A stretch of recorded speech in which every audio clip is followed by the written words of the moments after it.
all this work to do around our country, but we sure do have a lot of challenges around the world. You know, I have said for several years now that we need to begin redeploying our troops out of Iraq. And we are trying to bring pressure on the President. You saw where the House passed a provision to start bringing our troops home. We have a much tougher challenge in the Senate, but we are trying very hard to get Republicans to come and join with us.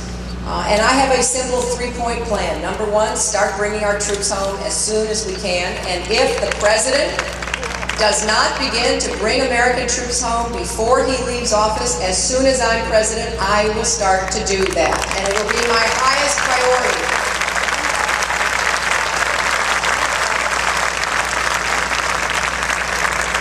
I will call my Secretary of Defense and my Joint Chiefs together, and I will ask them how they can immediately begin to plan for an orderly, safe withdrawal. Because those of you who have served, and I see a few caps which suggest that there are veterans in the crowd, and I thank you for your service to our country.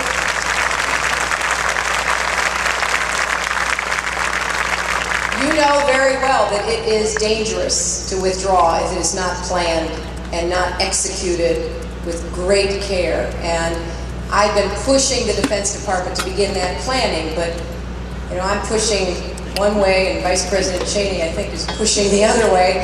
So we don't know how much planning has really gone on. And I don't know what I will inherit when I get to the Oval Office, but I will immediately start that process. I will also, by the way, call in the Department of Defense and the Veterans Administration and tell them I want a plan on my desk to end the backlogs, to begin getting every veteran in for the health care that those young men and women deserve to have, making sure we have the resources and don't have to fight for it every single year.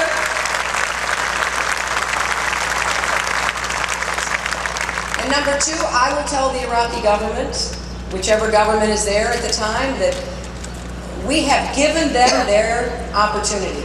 The American military, our brave young men and women, have given them the chance for a better future, gave them free and fair elections, gave the government the space and time to do what it needed to do to make the tough political decisions which thus far they have refused to make. They cannot expect to have any more of our aid unless they begin to do what they must do to take care of themselves, their own country. The American people and military cannot want freedom and stability for the Iraqis more than the Iraqis want it for themselves.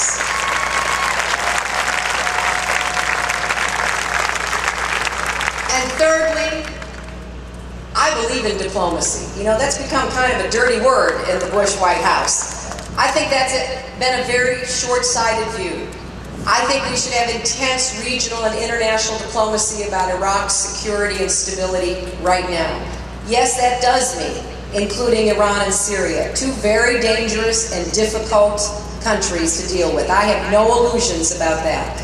But I think it is imperative that as president, I send a message to the rest of the world, literally on the day I'm elected, that we are going to start looking for ways to have partnerships and alliances, that we want to find common ground wherever we can. Yes, we will stand our ground when our interests are at stake, but there is so much work to be done, from global terrorism to global warming to HIV/AIDS to bird flu. We can't do that alone. We've got to work with other countries and other people and use the non-governmental organizations and the faith groups and the volunteer groups to begin to come together on behalf of a future for the world.